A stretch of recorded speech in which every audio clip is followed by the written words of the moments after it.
Okay. Robbinsdale, Osseo, and Anoka, Hennepin have probably lost 2,000 students in the last 5 years and probably haven't changed their administration. The school board is part of that. Doesn't take another 6 school board members. The cost, you could probably knock out easily 4% of that number. So 4% of 20 million, which is their operating, is $800,000. Yeah. So I can make an $800,000 change in $3 million, so I can have them in the red, out of the red in 3 years, and they're going to take 5.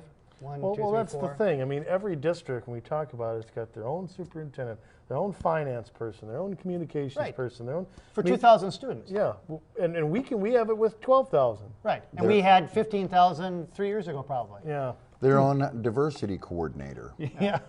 So which has nothing to do with education. We got to feel good in class. Again, there is a methodology. The best I can see is both district voters can vote to consolidate. I would say is the state should have already taken this district over and forced them. If you're doing this Wait. You're asking the state to do something responsible. Yeah. You mean the Department of Education. Department of Education. Let me get my hand. They should do their job. Let me get my arms around this. Yeah. You want the Department of Education to do the fiscally responsible thing? Right. And again, I talked to them. 3 to 5 years is what they're expecting. So once you got to 5 years, which happened several years ago, I would have thought, you start putting a gun and say.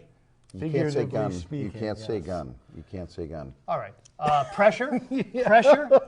Your ratings just went up and down on that. Oh, sorry. Okay. It's like the story you're telling me about the story about a teacher who gets caught smoking 3 times. Yeah. Gets suspended with pay. With pay. Yeah.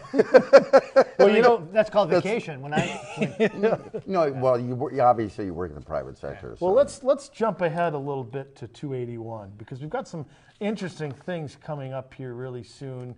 They're deciding on whether or not to do a magnet school, STEAM, I believe, not STEM, right? Right. STEAM. What do you want to bet arts will be the focal point?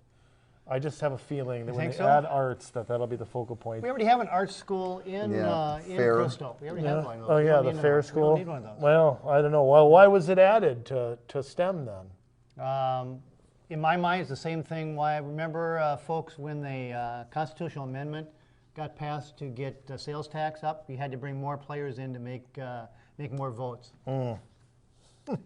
So STEM just didn't have enough votes. We had to bring STEAM in. I see. Okay, so we had to get the full steam ahead. Yeah. But that decision on whether to do that, and I personally think a decision's already been made, but they have to do that, I believe, in November, right, Ron? The 21st is when, according to the Sun newspaper, our independent information, Sue Weber wrote an article, the 20th, this is new, 20th of October, no wonder I couldn't find it before, on both that and on the bus contract. Both of those, the 21st is what she has in here, that school board meeting, and then the week before, supposedly there's a working session. So the 14th. So these are big dates. If you want to get your voice, get it in now. The school board members, I'm sure, will listen. Fill up their inboxes. They do listen. Just don't sign my name. Again, all due respect to the school board, and I've come against them quite a bit. So they actually, now that they have a superintendent that isn't ramrodding them, is actually much more appeasing to listening to people. And again, I think they're open-minded. No, really, yeah, you're absolutely right, because I mean, without public input, the school board is going to do what it wants to do for its own best interest. If the people don't get involved, then the people have no one to blame but themselves. Or they hear only one side of the story, which I think is what they hear mostly. What you've just described the Sun Post readers. Well, and again, well, I read it though. I read it too. They do have, there is a contingency out there that is looking at employment, which again, we talked about before off the air. We'll talk about on the air. Is education, I don't think, is a jobs program, even though I think the federal government has that. Our president wants to keep more police, fire, and school teachers on board. So stimulus. So people don't get raped and Right. robbed. That's an The problem economic- is education. I was told when I went against the school district for a referendum is all about the kids. So that's Yeah. a mixed message. I was you told can't talk that out too. You can't talk out of both sides of your mouth and have it be a jobs program. Then again, this is a president who thinks unemployment benefits is an economic stimulus. So it's you paying people to not work Yep. stimulates the economy. Sign me up. Yeah. Well, the problem is that money's got to. Well, we got the printing press. We got Well, that's, Bernanke to just keep printing it, don't we? That's right. Yep. We've solved it all here, folks. And we can't even print enough here. We're going overseas. We can't print enough money here. That's we, right. we're Run using out of prints- paper. Yeah. Folks, we solved it all right here, and we did it in about 15 minutes. That's right. Yep. So yeah, those are two big things coming up in the district that I think input. You know, again, this is a community, and I think it needs to hear all sides of that. So again, the article, look up, and also on the website, they've got a few things they talked about. The problem that I have, going back to STEM and STEAM, is that STEM, which is science, technology, engineering, and math, Right. is coming up to be a state standard on that, so it's got to be taught in all schools. And I brought this up at the meeting that they had this summer. Is if we're going to invest money, spend more money, which this program does, they've got to invest well over $1 million, so it loses money to begin with.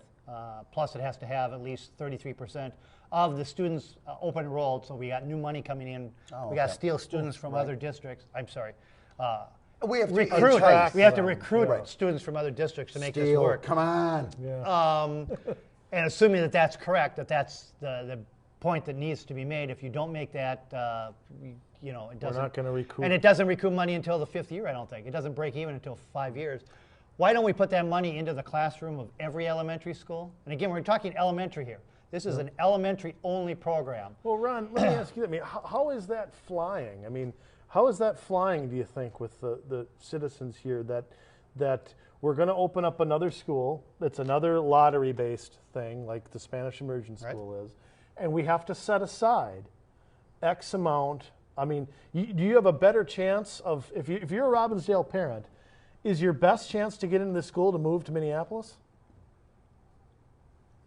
I'm guessing you probably would have a better slot to get Yeah. in that So, way, I mean, just based on numbers. But they keep saying that they're doing this to increase opportunity for, quote, our students. Yet a certain percentage has to be set. I mean, This is definitely, in my mind, and it's my personal opinion, is completely revenue driven.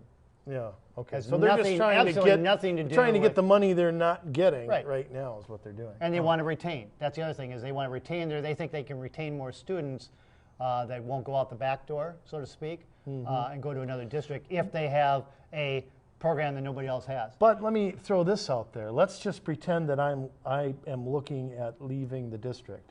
Am I more We likely? wish you would, by the way. Yeah, There's a lot of people that would like that. yeah, that's true. Okay. But let's just say I was a parent. I was looking at leaving the district, and let's say I got into the lottery program for STEM, and a student from another district got in ahead of my kid. Am I more likely to leave or stay? So aren't I more likely to leave? I think in the long run, this could create more problems. Well, I think any lottery program Any lottery program is going to. goes that, and you are creating another elitist school. Yeah, that Spanish stigma immersion is out already there. has that. And I know in here they had some quotes from some of the school board members that do not want that to occur because they've heard that. If you look at the demographics of Spanish immersion and Zachary Lane, I think, are the only two schools that have less than 2% free reduced lunch. So from a poverty standpoint, Okay. that is completely outside. In our overall, the district is closer to a 50%. So they are way out of whack. In here, they wanted to make sure that that is another criteria. So what you're doing is you're just stacking a lot of bureaucracy here to make the school look like the rest of the school, which would make more sense. I don't think you're going to get that. Because again, the problem is Meadow Lake and Northport and the places where you have higher poverty don't have the ability to get their students, don't have the understanding of how to enroll in this lottery, don't think that they have a chance. They opt out, shall we say.